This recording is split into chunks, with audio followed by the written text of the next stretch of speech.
Welcome back. Leslie Hormann, the director of Fort Wayne Youtheatre, has joined John O'Connell and me, so we are going to turn our conversation to the great theater collaboration of the season, Oliver, which is being presented by both the IPFW Department of Theater and Fort Wayne Youtheatre. John and Leslie, let's talk about this great production. I need to ask you first, how did this idea come up of the collaboration, first of all, to work together? Well, I don't know, was it John came to at me. Henry's maybe? Actually, I was interviewing him for a radio program that I do. Oh, that's right. And we were talking about youth theater. This was before I joined youth theater. And he said, you know, I've always wanted to do the show Oliver. And before he could even finish the sentence, I said, oh, I want to be the assistant and I want to be your chief child wrangler. And I wouldn't do it without a child wrangler, No, so you have to that have a was child good wrangler. start. So yeah, we were excited, and then I got the job with youth theater, and I said, okay, we're going to revisit this. Let's do it. Oh, well, and it goes along with Youth Theater's mission. You bet. First of all, it's literature-based, the classic Charles Dickens Oliver twist.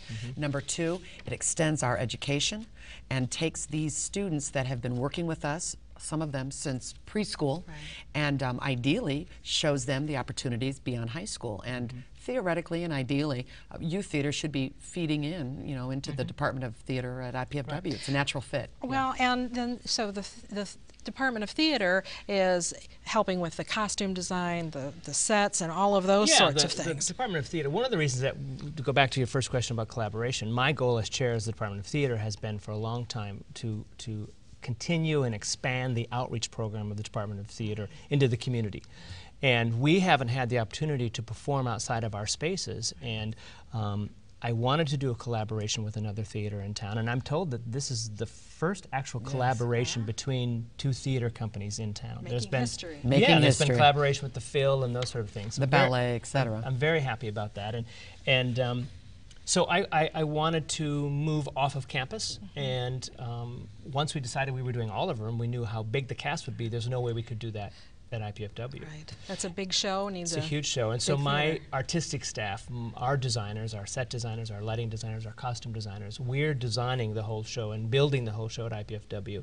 And then we will put it into 3 very large trucks and move it down and load it in to the Arts United Center. So you've built the City of London, and you've We've brought built, it to Fort Wayne. Well, we've built a big part of it. A big part of it. You know, this particular play, Oliver, has 12 different scenes in 8 to 9 different locations. So you have to have a stationary set that can work for a multitude of locations.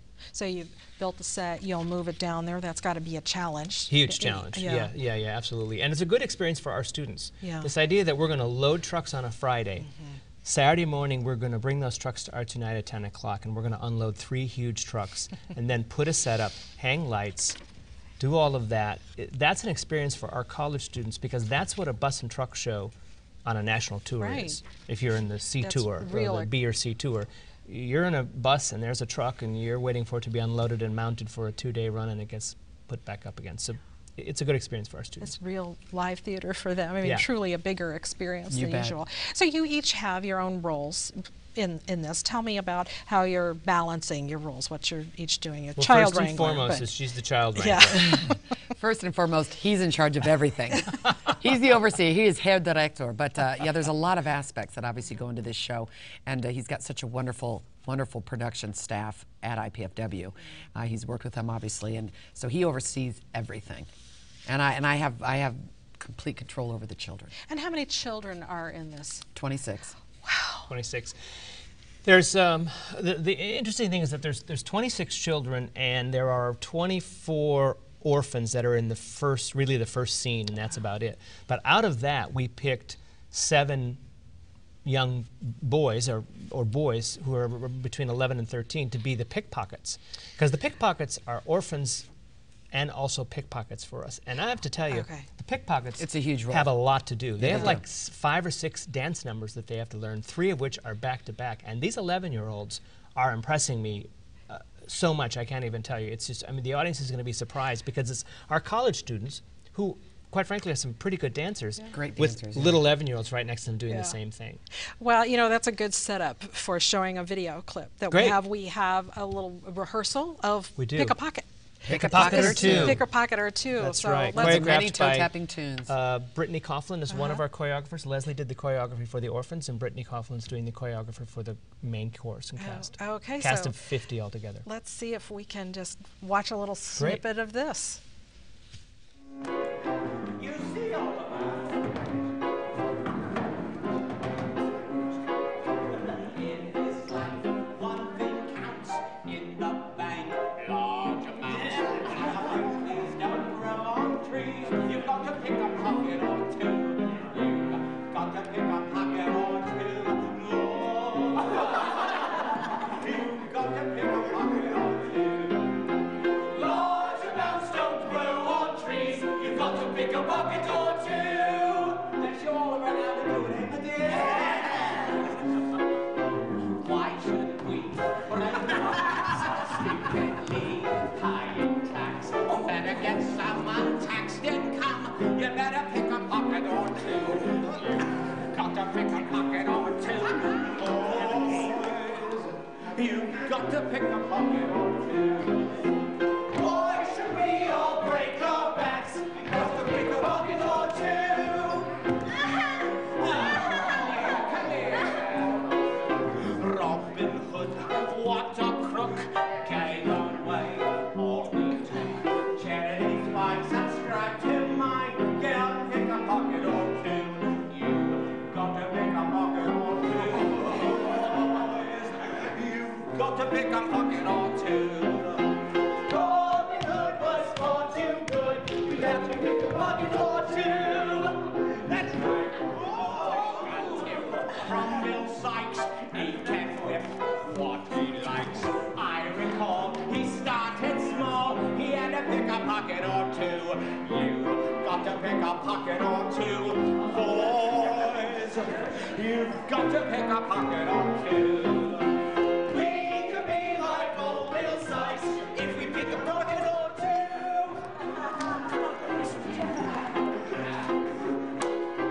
Dear old gent, That is going to be so much fun. I just love watching those rehearsals and seeing everybody in action. Like Such that. a great show.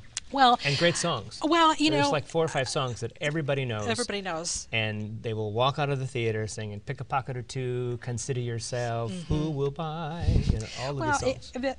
that was what I wanted to move into, was, you know, all the music. So you've got to have a great team who's in charge of the music We as do. well. Mindy Cox is in charge of, again, because of the nature of the collaboration and the youth theater, the students have to work from youth theater, the participants, they have to rehearse early, 4:30 to 6:30, Right. now they're 5 to 7. So Jeanette Walsh has been taking care of the music instruction for the orphans for Yes. scene 1. And then the adult music directions done by Mindy Cox with Holly Knott as the orchestra coordinator and the accompanist. But that's really been one of the challenges of the rehearsal, is the rehearsal schedule. Because Leslie has her window, then I've got to come in. We can only keep our Olivers until 8:30 or 9. I was talking to one of the kids the other day and I said, so what time do you have to go home? And he said, I said, can you be here to 8:30? He said, yeah, that's usually when I go to bed. I'm like, oh, I forgot about that. Yeah, they're young kids. That is one of the challenges, yeah. And you know, and like you said, they're going to all be singing these songs because they've heard them before. Oh, the audience It's a Tony will. Award-winning Absolutely. musical, and it's Yes. the music is familiar and accessible. Tony Award and Academy Award winning. Right. It's the songs are wonderful. So you've got these kids playing the orphans. You've got, you know, adults. You've got college students. You know, what are the benefits and challenges of all those age groups, you know, working together? The young kids get such great role models from these college kids. They really, really do. And that's why I love watching these pickpockets, because it's such a nice bonding between the little kids and the older kids. I think, though, in turn, the older kids get this injection of just this raw energy and excitement that little kids just have. Going back to this idea that we have these 7 pickpocket boys, Yes. I can't tell you how impressed I am with how much they love theater. If they're not in the scene and I'm blocking something or someone's doing something, half of them are still standing over there watching the older actors work, because we have 4 community members, I Yes. think, as well. Robert Phillips playing the big role of Fagin, and he's doing a beautiful job. But to watch these 11-year-olds be interested in theater and other performers is fantastic. But then I'll look over and I'll see my college guys helping the pickpockets with a brush up on one of the dances they're not doing correctly. So they get reinvigorated. They are. Yeah. Oh, it's great. And then one time Leslie asked me, she said, you know, oh, if I just had some help, the third row of those orphans, I can't keep my eye on them if I had some help. So I went to my college kids and I said, Leslie needs some help. Who's going to volunteer? 4 people volunteered. 2 went and have been there, I think, almost every day since. Every single day. And what a great experience for them. I mean, you know, sure. their assistant directing. And yeah, with these kids, working with kids. Being mentors to them and the They kids love looking up them. And then I have my great whole design situation. team from IPFW, and we have hired in orchestra members. So it's So you're really getting, you know, all of the arts strains in this show because you're seeing a full orchestra. I mean, you're seeing this incredible set, these incredible costumes. It's every aspect of the arts. Cast, crew, orchestra, etc. on that Sunday, which is our first technical rehearsal. We're planning a meal for 75 or 80. 95. 90, excuse me. We're planning food for 95 people because that's how many people it's going to take to put our show on Oliver. That is huge. That is 95 huge. people putting the show on. That's big. Wow, and one of the things that's unique about this too is you've got 2 Olivers. We Tell do me have the 2 story Olivers. of 2 Olivers For and how that's self-preservation. yeah. It's, you know, cold and flu season, so they came up with the idea that, you know, maybe we better cast 2 Olivers in case there's a, you know, because you have all these children and all these germs flying about. And We've look, already they're lost so them cute. during Look flu at season. them. Yeah, they're Yeah. wonderful. We've had Miles Warschauer and Sam Smiley, 2 really terrific. They're both really talented. They both bring 2 different things to the Oliver. It's difficult on them because we can't rehearse, so we rehearse one in one scene and then the other one does the dance, and so they've been alternating rehearsals within the rehearsal as well. But you know, it's a big responsibility for a, you know, for a 12-year-old. But you know, the show is called Oliver, so it's all about that 12-year-old. Yeah.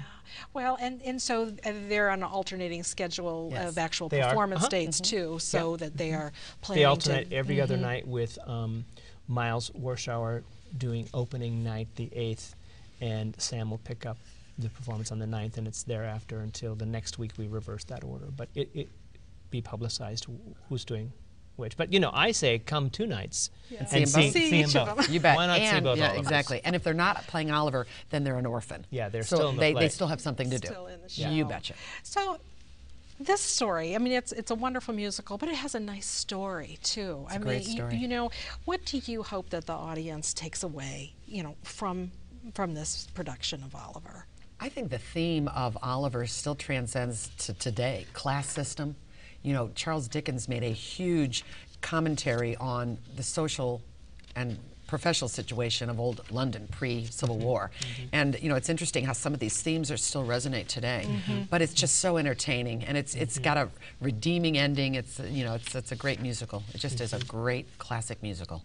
Well, and it's hard to believe that it's been so many years. I mean, 1968, you know, it opened on Broadway, and you know, the themes are still really vital, you know, even today, and the music. The music still is great. You know, the thing about Oliver is that there isn't anybody who isn't going to get to the first introduction of Mr. Brownlow and know what the end of the play is. It's a storyline we've seen a million times, but that's okay because of the sort of the journey that this particular Oliver has to go through, or this particular character in that conflict has to go through, is interesting and fun, and the fact that it's done with such a large cast and done so well is what they'll go away with, that they've experienced some really, I think, great theater.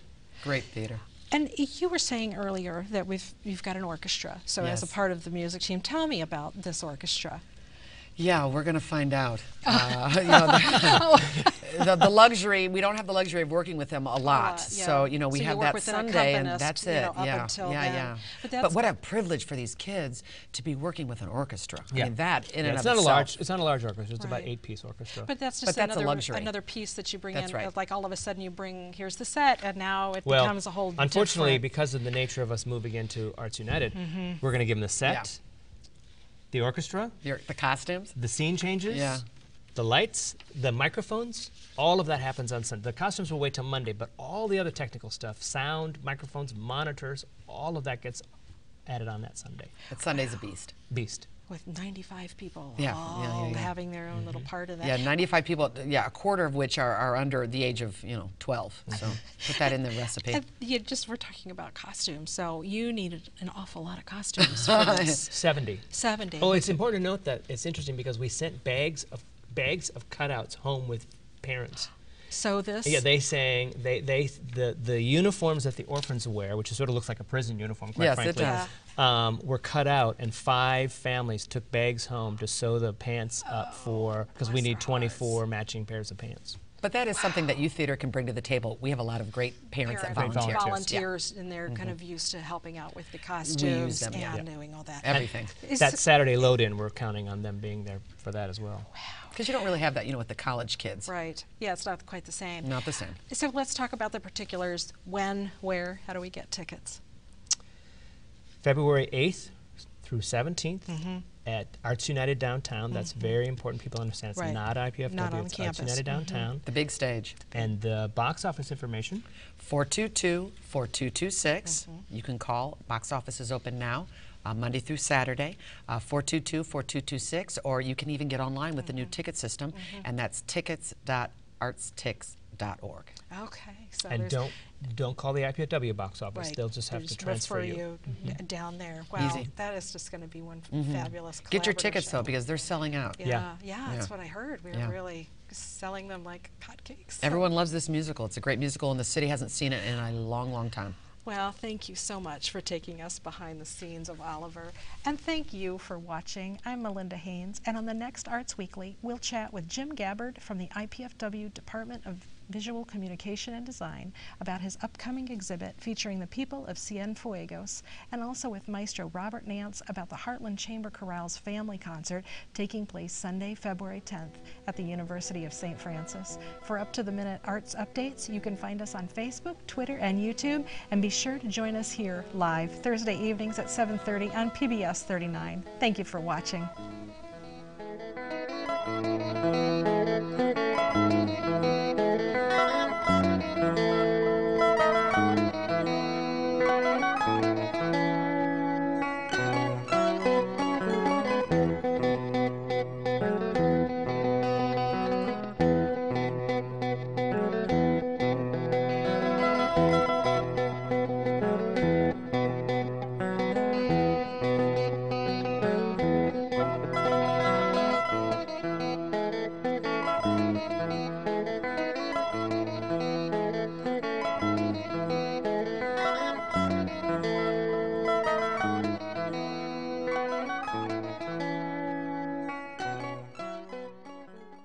The preceding program on PBS 39 was made possible in part by Excellence lives here in northeastern Indiana. It's reflected in more than 200 nationally recognized degrees. It drives our Division I sports. It's alive in our campus life. Excellence has a name, IPFW. Around our campus, around the country, around the world. Excellence lives here. Indiana University, Purdue University, Fort Wayne. One university, two great names.